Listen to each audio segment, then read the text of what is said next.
গোটা এপ্রিল জুড়ে কোন কোন চাকরির জন্য অ্যাপ্লিকেশন নেওয়া শুরু হচ্ছে সেটা আজ এই ভিডিওতে দেখব। তুমি যদি মাধ্যমিক পাস করে থাকো, উচ্চ মাধ্যমিক পাস করে থাকো অথবা যদি গ্র্যাজুয়েশন পাস করে থাকো, তাহলেই এই চাকরির জন্য তোমরা অ্যাপ্লাই করতে পারবে। একদম বিলকুল সেই শোনা হ্যাঁ, যে তুমি যদি মাধ্যমিক পাস করে থাকো বা উচ্চ মাধ্যমিক হয়ে থাকো বা গ্র্যাজুয়েশন পাস করেছো, তাহলেই এই চাকরির জন্য তুমি এলিজিবল, অবশ্যই আবেদন করতে পারবে। এসো তাহলে কোন কোন চাকরির বিজ্ঞপ্তি বের হয়েছে চলো দেখে নি। সবার আগে আমরা নোটিফিকেশনের যে পার্টটার দিকে নজর দিই সেটা হলো এডুকেশন কোয়ালিফিকেশন। এই যে চাকরির বিজ্ঞপ্তি বের হয়েছে সেটা মাধ্যমিক পাসে না উচ্চ মাধ্যমিক নাকি গ্র্যাজুয়েশন পাস চাওয়া হয়েছে, এবং তার সঙ্গে আর কি কি সার্টিফিকেট, কি কি কোয়ালিফিকেশন আর রাখতে হবে সেগুলিকে আমরা দেখি। তারপরই যেটা দেখি যে এজ লিমিট কত রাখা হয়েছে। কারোর বয়স যদি একটু বেশি হয়ে যায়, অনেক দিন প্রিপারেশনে লেগে আছো, যদি বয়স একটু বেশি হয়ে যায় তাহলে এজ রিল্যাক্সেশন কত পর্যন্ত দেওয়া আছে সেটা আমরা দেখি। তারপরই যে পার্টটা আমরা খুঁজতে থাকি সেটা হলো অ্যাপ্লিকেশন ফিজ।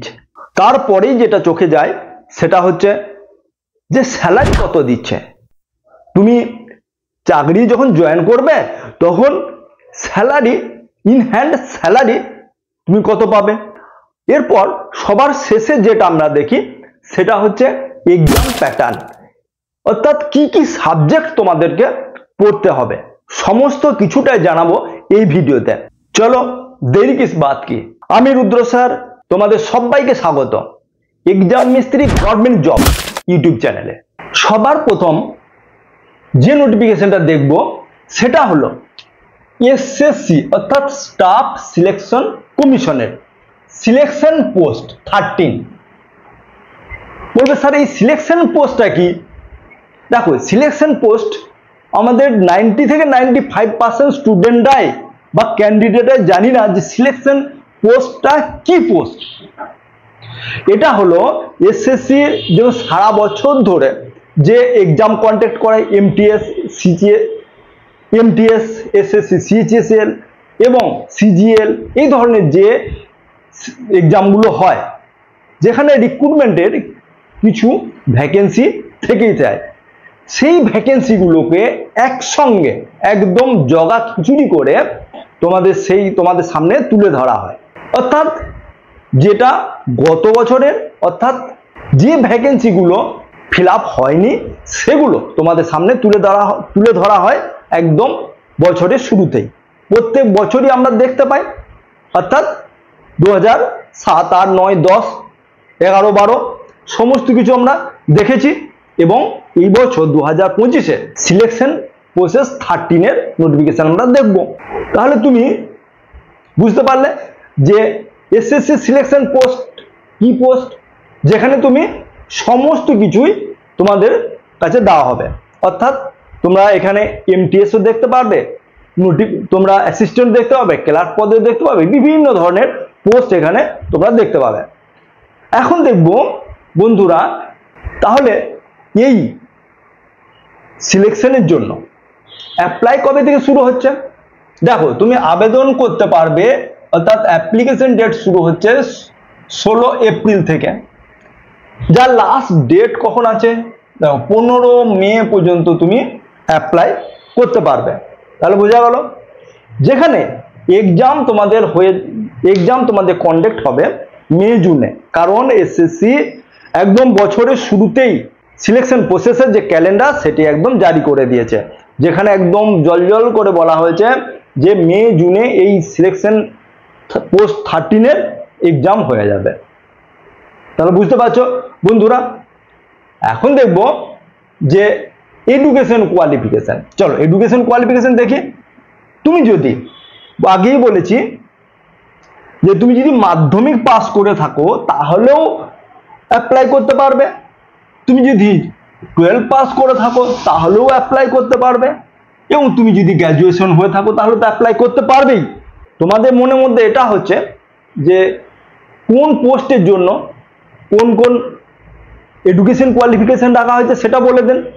যখন এর ডিটেলস নোটিফিকেশন বের হবে অর্থাৎ অনলাইন অ্যাপ্লাই নেওয়া শুরু হবে তখন একদম ডিটেলস এই ওয়েবসাইটে দিয়ে দেওয়া হবে। তখন আমি তোমাদের কাছে আবার হাজির হয়ে যাব যে কোন পোস্টের জন্য কোন এডুকেশন কোয়ালিফিকেশন রাখা হয়েছে, তখন আমরা দেখতে পাবো। তাহলে তোমরা ফটাফট এটা নোট করে রাখো যে তুমি যদি মাধ্যমিক, উচ্চ মাধ্যমিক বা গ্র্যাজুয়েশন হয়ে থাকো তাহলে এই সিলেকশন পোস্ট 13 এর জন্য তোমরা অ্যাপ্লাই করতে পারবে। তোমরা ডায়েরিতে এটা নোট করে রাখো। স্যালারি কত পাবে? এখানে স্যালারি যেখানে বলে দেওয়া হয়েছে পে লেভেল 2 থেকে পে লেভেল 7 পর্যন্ত তোমরা স্যালারি দেখতে পাবে বিভিন্ন পোস্টের জন্য। দেখো এখানে যদি এমটিএস হয় তাহলে সেখানে পে লেভেল 2 হবে। যদি অ্যাসিস্ট্যান্ট পদ বা এই ধরনের যে অডিট পদ, এই ধরনের বিভিন্ন যে পোস্ট রয়েছে সেই পোস্টের জন্য তোমরা পে লেভেল 5, পে লেভেল 6 এ দেখতে পাবে। এই জন্য তুমি ইনহ্যান্স স্যালারি তাহলে কত পেয়ে যাবে? ইনহ্যান্স স্যালারি তাহলে তুমি পেয়ে যাবে 36K থেকে 1.5 লাখ পর্যন্ত তোমাদের স্যালারি বিভিন্ন পোস্টের জন্য তোমরা দেখতে পাচ্ছ। হয়েছে? ঠিক আছে, তাহলে তোমাদের মনে একটা হতে পারে যে স্যার তাহলে ভ্যাকেন্সি কত আছে, ভ্যাকেন্সি কত দেওয়া হয়েছে। দেখো এখানে ভ্যাকেন্সি সম্বন্ধে কিছু ডিটেলস বলা হয়নি, তবে 2000 যে পেছনের 2020, 21, 22, 23, 24 যদি আমরা অ্যানালিসিস করি সেখানে দেখতে পাবো 3000 প্লাস মাইনাস আমাদের ভ্যাকেন্সি বের হতে চলেছে। ফটাফট চল তাহলে ফটাফট দেখে নি যে বিগত বছরের কত ভ্যাকেন্সি ছিল। এসো এখন দেখবো বন্ধুরা যে এজ লিমিট কত রাখা হয়েছে। দেখো এজ লিমিট রাখা হয়েছে 18 থেকে 42, কিন্তু এখানে বিভিন্ন পোস্টের জন্য বিভিন্ন রকম এজ ক্যালকুলেশন তোমাদের করতে হবে। কোথাও 18 থেকে 30 রাখা হয়েছে, কোথাও 18 থেকে 35 কোনো পোস্টের জন্য, কোনো পোস্টের জন্য 18 থেকে 42 মানে ঊর্ধ্বসীমা 42 ঊর্ধ্বসীমা তোমাদের দেখতে পাবে। যেখানে ওবিসিদের জন্য 3 বছরের ছাড় দেওয়া হয়েছে, এসসি এসটিদের জন্য 5 বছর ছাড় তোমরা পেয়ে যাবে।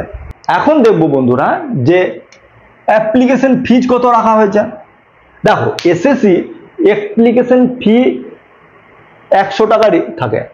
ইউআর এবং ওবিসি ক্যান্ডিডেটদের জন্য 100 টাকা, এসসি এসটিদের এবং এক্স সার্ভিসম্যানদের জন্য নীল, কোনো এক্সাম ফি লাগে না। তোমরা এটা আগে থেকে জানো, যারা জানো না তোমাদেরকে বলে দিচ্ছি। এখন দেখবো যে এক্সাম প্যাটার্ন কি রাখা হয়েছে, অর্থাৎ এক্সাম প্যাটার্ন কি কি সাবজেক্ট তোমাদের আসবে। তোমরা জানো এসএসসি এমটিসি দাও বা এসএসসি সিএইচএসএল দাও, এসএসসি সিজিএল দাও, সমস্ত জায়গাতেই তোমাদের এই 4টা সাবজেক্ট তোমাদেরকে আসবে। জিকে জিএ আসবে, রিজনিং আসবে, ম্যাথ আসবে এবং ইংলিশ। এই 4টা সাবজেক্ট তোমাদেরকে এসএসসি কন্ডাক্ট করে। কি কি থাকে, যেখানে এমটিএস যদি হয় তাহলে সেই তার স্ট্যান্ডার্ড এমটিএস এর মতো, যদি এসএসসি সিএইচএসএল হয় তাহলে তার স্ট্যান্ডার্ড 12 লেভেলের মতো, যদি সিজিএল এই ধরনের যে এক্সামগুলো হবে সেখানে স্ট্যান্ডার্ড একটু আপ হতে থাকে। এখানে কি আছে যে জিএ এবং জি এর জন্য 25টি কোশ্চেন থাকবে, প্রত্যেকটি 2 মার্কসের কোশ্চেন থাকবে, 50 মার্কসের কোশ্চেন থাকবে। রিজনের ক্ষেত্রেও তাই 25টি কোশ্চেন 2 মার্কসের এবং 50টি কোশ্চেন থাকবে। ম্যাথের ক্ষেত্রেও 25টি কোশ্চেন থাকবে, 2 মার্কসের কোশ্চেন থাকবে, 50 মার্কসের কোশ্চেন হলো, এবং ইংলিশের ক্ষেত্রেও তাই 25টি কোশ্চেন, প্রত্যেকটি 2 মার্কসের, 50 মার্কসের কোশ্চেন। টোটাল কোশ্চেন আসবে 100 নম্বরের। মার্কস কত? 200 নম্বরের। ডিউরেশন তো সময় কত দেওয়া হয়, এসএসসি সময় কত দেয় না, সময় দেয় 60 মিনিট। নেগেটিভ মার্কস কত রাখা হয়েছে, দেখো 0.50, অর্থাৎ হাফ মার্কস কাটা যাবে। বুঝতে পারলে? আশা করছি যারা তোমরা এসএসসি এক্সাম দিয়েছো তারা অবশ্যই এটা জানো, যারা বিগিনার তারা এটা নোট করে নাও। নেক্সট যে জব নোটিফিকেশনটা দেখব সেটা হচ্ছে ইন্ডিয়ান রেলে, অর্থাৎ আরআরবি এলপি ভর্তি 2025, যার নোটিফিকেশন, যা শর্ট নোটিফিকেশন বের হয়ে গেছে, এখনো ডিটেলস নোটিফিকেশন বের হয়নি। তবে নোটিফিকেশন নাম্বার হচ্ছে 01/2025। এলপি অর্থাৎ অ্যাসিস্ট্যান্ট লোকো পাইলট, এই লোকো পাইলটের জন্য ভ্যাকেন্সি কত রাখা হয়েছে? 9,970টি ভ্যাকেন্সি বের হয়েছে। তবে এটা ফিক্সড ভ্যাকেন্সি নয়। যদি আমি গত বছর তো 2024-এর এএলপির ভ্যাকেন্সি দেখি, সেখানে প্রায় 18,000 প্লাস ভ্যাকেন্সি ছিল। তাহলে এই বছরে যে ভ্যাকেন্সি বের হয়েছে, যে নোটিফিকেশন বের হয়েছে, সেখানে তার অর্ধেক ভ্যাকেন্সি দেওয়া হয়েছে। এই নোটিফিকেশনের কোন জোন, অর্থাৎ কোন জোনে কত ভ্যাকেন্সি আছে সেটা একদম ডিটেলস বলে দেওয়া হয়েছে। তার সঙ্গে এটা বলে দেওয়া হয়েছে যে ইয়ার জোন, এশিয়ার জোন এবং কলকাতা মেট্রোতে যে ভ্যাকেন্সি দেওয়া হয়েছে, এর থেকেও 100 প্লাস ভ্যাকেন্সি বের হবে। এখনো এটা ফাইনাল ডিসিশন বা ফাইনাল ভ্যাকেন্সি নয়। এখন সবার আগে দেখব যে অ্যাপ্লাই ডেট কখন থেকে শুরু হচ্ছে, অর্থাৎ অ্যাপ্লিকেশন তুমি কখন থেকে শুরু করতে পারবে। দেখো, অ্যাপ্লাই ডেট হচ্ছে 10 এপ্রিল থেকে অ্যাপ্লাই শুরু হয়ে যাচ্ছে, যার লাস্ট ডেট আছে 9 মে পর্যন্ত। অর্থাৎ তোমরা যারা ভাবছো, যারা এলিজিবল, তারা অবশ্যই এই অ্যাপ্লাই করতে ভুলবে না। তোমরা সবাই জানো যে রেলওয়েতে এক্সাম ফি কত রাখা হয়। অ্যাকচুয়ালি মেনলি এক্সাম ফি তোমরা যদি দেখো তাহলে 100 টাকায় না হয়, যেখানে দেখে নেবো যে অ্যাপ্লিকেশন ফি তোমাদের প্রথমে 500 টাকা সাবমিট করতে হবে, যেটা ইউআর মেলদের ক্ষেত্রে, এবং OBC, SC, ST, female candidate তাদেরকে প্রথমে 500 টাকা দিয়ে ফর্মটা ফিল আপ করতে হবে। এবং তোমরা যখন CBT 1 তোমরা অ্যাপিয়ার করবে, তোমাদের এই টাকাটা, অর্থাৎ ইউআর এর ক্ষেত্রে 400 টাকা এবং বাকি ক্যান্ডিডেটদের ক্ষেত্রে পুরো টাকাটাই ফেরত দিয়ে দেওয়া হয়। এখন দেখবো বন্ধুরা যে এডুকেশন কোয়ালিফিকেশন কি রাখা হয়েছে, কারণ এটাই সব থেকে আমাদের জানা দরকার। দেখো, এডুকেশন কোয়ালিফিকেশন, তুমি যদি মাধ্যমিক পাস করে থাকো, তার সঙ্গে কি করতে হবে, তুমি যদি ITI সার্টিফিকেট থাকে, তার সঙ্গে বলা হয়েছে তুমি যদি মাধ্যমিক পাস এবং রেলের যে অ্যাপ্রেন্টিস কোর্সগুলি হয় সেখানে তুমি যদি তোমার সার্টিফিকেট থাকে তাহলেও আবেদন করতে পারবে। এবং তুমি যদি শুধু মাধ্যমিক পাস করে থাকো, তার সঙ্গে তুমি যদি 3 বছরের ডিপ্লোমা থাকে, তাহলে তুমি অ্যাপ্লাই করতে পারবে। এটা হচ্ছে মিনিমাম। এবার তার উপরে তুমি যদি ইঞ্জিনিয়ারিং, বিটেক যদি করে থাকো, তাহলে তুমি অবশ্যই অ্যাপ্লাই করতে পারবে। যারা ITI পাস করেছো নিশ্চয়ই মনে মনে খুশি হচ্ছ যে এবার পেয়েছি মৌকা। পেছনের কাট অফ দেখো, তাহলে যে ইঞ্জিনিয়ারিং, বিটেক করে এসছো তাদের জন্য কাট অফ অনেক কম গেছে। বন্ধুরা, এবার দেখব যে স্যালারি কত পাবে ভবিষ্যতের। এটাই তো স্বপ্ন যে টাকা ইনকাম করা। তাহলে দেখো, স্যালারি হচ্ছে যে এটা হচ্ছে পে লেভেল 2, অর্থাৎ 7 CPC তে এটা হচ্ছে পে লেভেল 2, যেখানে বেসিক পে হচ্ছে 19,900 থেকে শুরু। অর্থাৎ তুমি যদি যখনই তুমি এই চাকরিতে জয়েন করবে, তোমাদের বেসিক পে কত হবে? 19,900 থেকে একটা ইনক্রিমেন্ট বা দুটো ইনক্রিমেন্ট দিয়ে শুরু হয়, যেখানে তোমাদের ইন হ্যান্ড স্যালারি সেটা হবে কত? সেটা হবে 36,000-এর মতো। তবে এই যে XYZ যে সিটিতে তোমরা পোস্টিং হবে, সেখানে একটু আধটু ভ্যারি করবে। এখন দেখবো বন্ধুরা এজ লিমিট কত রাখা হয়েছে। দেখো, এজ লিমিট রাখা হয়েছে 1/7/2025-এ। তোমার যদি বয়স 18 থেকে 30-এর মধ্যে হয়ে থাকে, তাহলে তোমরা সবাই অ্যাপ্লাই করতে পারবে। তোমরা একটা কথা বলবে যে স্যার একটা বলে দেন যে ডেট অফ বার্থ কত থেকে কত হলে তোমরা অ্যাপ্লাই করতে পারবে। চলো সেটাও দেখে নি। ইউআর ক্যান্ডিডেট হয়ে থাকো, তাহলে তোমার বয়স যদি 1/7/2007 থেকে 2/7/2095-এর মধ্যে হয়ে থাকে, তাহলে তুমি অ্যাপ্লাই করতে পারবে। তুমি যদি ওবিসি ক্যান্ডিডেট হয়ে থাকো, তাহলে তোমার ডেট অফ বার্থ 1/7/2007 থেকে তোমার যদি 2/7/2092-এর মধ্যে যদি ডেট অফ বার্থ হয়ে থাকে, তুমি অ্যাপ্লাই করতে পারবে। তুমি যদি SC ST ক্যান্ডিডেট হয়ে থাকো, তাহলে কত? তাহলে তুমি যদি 1/7/2007 থেকে তোমার বয়স যদি 2/7/1990 যদি ডেট অফ বার্থ হয়ে থাকে, তাহলে তুমি অবশ্যই অ্যাপ্লাই করতে পারবে। তাহলে এখানে যেটা বলে দিলাম যে এজ লিমিট ওবিসিদের জন্য 3 বছর এবং SC ST দের জন্য 5 বছর যে ছাড় দেওয়া থাকে সেটা তুমি করতে পারবে। এখন দেখব এই যে EWS এবং EBC যেখানে নোটিফিকেশনে দেওয়া আছে এর মধ্যে যে ডিফারেন্স কি সেটা বলে দেওয়া হয়েছে, তোমরা সেটা গিয়ে দেখে নিতে পারবে। এখন দেখবো বন্ধুরা যে এক্সাম প্যাটার্ন কি রাখা হয়েছে। দেখো এক্সাম প্যাটার্ন হচ্ছে যে তোমাদের CBT 1 হবে, CBT 2 হবে এবং তার সঙ্গে CBAT তোমাদের একটা টেস্ট হবে যেটা হচ্ছে ম্যাথের শুধু টেস্ট। তাহলে কি হচ্ছে CBT 1 এ কি টেস্ট হবে, যেখানে শুধুমাত্র জিকে এবং জি এর উপরে কোশ্চেন আসবে, 75টি কোশ্চেন আসবে, 75 নম্বরের কোশ্চেন আসবে এবং যেখানে 1/3 নেগেটিভ মার্ক দেওয়া হবে। এবং CBT 2 তে যেটা তুমি ধরো ITI করেছো বা বিটেক ইঞ্জিনিয়ারিং করে আসছো, তার উপরে তুমি কি কার উপরে করেছো, ইঞ্জিনিয়ারিং, মেকানিক্যাল, টেলিকমিউনিকেশন বা কার উপরে তুমি এই যে বিটেক করেছো বা ITI করেছো, তাই সেই ট্রেডের উপরে পার্ট এ এবং পার্ট বি তে 175টি কোশ্চেন হবে এবং লাস্ট যে এক্সাম তোমাকে দিতে হবে সেটা হচ্ছে ম্যাথের উপরে টেস্ট দিতে হবে, CBAT টেস্ট দিতে হবে। তাহলে বোঝা গেল। এই এলপির জন্য একটা ডিটেলস ভিডিও করা হয়েছে, তোমরা সেখানে গিয়ে তোমার ডিটেলস তোমাদের বলা আছে, তোমরা সেখানে দেখে নিতে পারবে। নেক্সট যে নোটিফিকেশন বের হয়েছে চলো তার দিকে একবার দেখে নিই।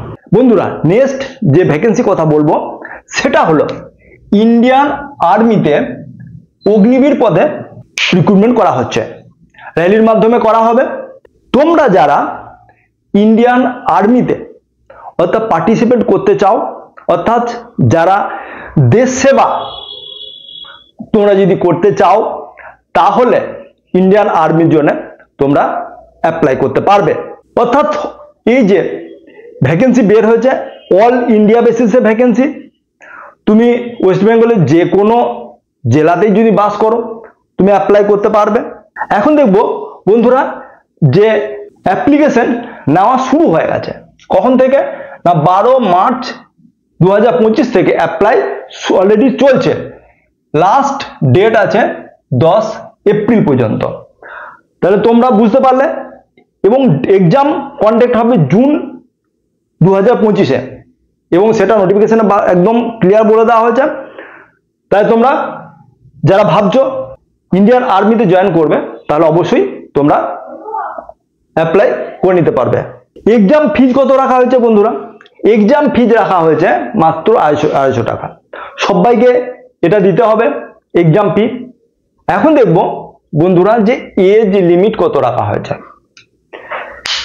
বন্ধুরা তোমাদের বয়স যদি 17.5 বছর থেকে 21 বছরের মধ্যে, হ্যাঁ ঠিক শুনেছ, তোমাদের ডেট অফ বার্থ যদি 1/10/2004 থেকে 1/4/2008 মধ্যে যদি ডেট অফ বার্থ হয়ে থাকে, এখানে কিন্তু SC ST OBC কোনো এজ রিল্যাক্সেশনের গল্প নেই।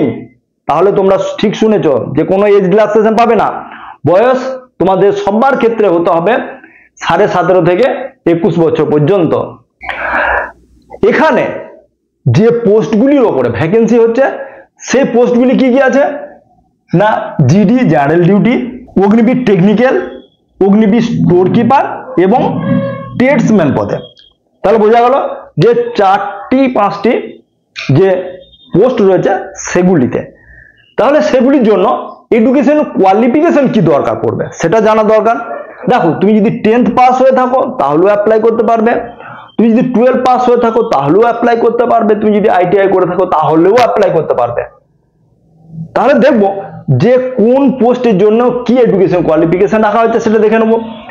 তুমি যদি SSC GD পদের জন্য অ্যাপ্লাই করো তাহলে শুধুমাত্র তোমাদের 10 পাস হতে হবে, বুঝতে পেরেছ? তুমি যদি টেকনিক্যাল পদের জন্য যদি অ্যাপ্লাই করো তাহলে তোমাদেরকে 12 পাস হতে হবে, সঙ্গে পিসিএম অর্থাৎ সায়েন্সে তুমি যদি ফিজিক্স কেমিস্ট্রি ম্যাথ পড়ে থাকো নিয়ে থাকো তাহলে তুমি অ্যাপ্লাই করতে পারবে, অথবা যদি 10th পরে যদি আইটিআই করে থাকো তাহলে অ্যাপ্লাই করতে পারবে। স্টোর কিপার পদে তুমি যদি 12 পাস করে থাকো শুধুমাত্র তাহলে অ্যাপ্লাই করতে পারবে। এবং ট্রেডসম্যান পদ, কিছু ট্রেডসম্যান রাখা হয়েছে 10th পাসে, কিছু আছে 8 পাসে, সেটাও দেখে নেবো যে কোন কোন আছে। তোমরা ইনহ্যান্স স্যালারি পাবে প্রথম যে বছর সেই বছরে 30K অর্থাৎ 30,000 টাকা, দ্বিতীয় বছরে 33,000 টাকা, তৃতীয় বছরে 36,000 টাকা এবং লাস্ট বছরে তোমরা 40,000 টাকা করে তোমরা ইনহ্যান্স স্যালারি পেয়ে যাবে। এখন এখানে যেটা হচ্ছে সিলেকশন প্রসেস, অর্থাৎ সিলেকশন প্রসেস কি রকম হবে? সিলেকশন প্রসেস এখানে তোমাদের সিবিটি টেস্ট হবে, তার সঙ্গে তোমাদেরকে ফিজিক্যালও নেওয়া হবে, অর্থাৎ এখানে হাইট, চেস্ট এবং রানিং, দৌড়ঝাঁপ সমস্ত কিছু হবে। এখানে রিল্যাক্সেশন দেওয়া হয়েছে। কাদের জন্য রিল্যাক্সেশন দেওয়া হয়েছে?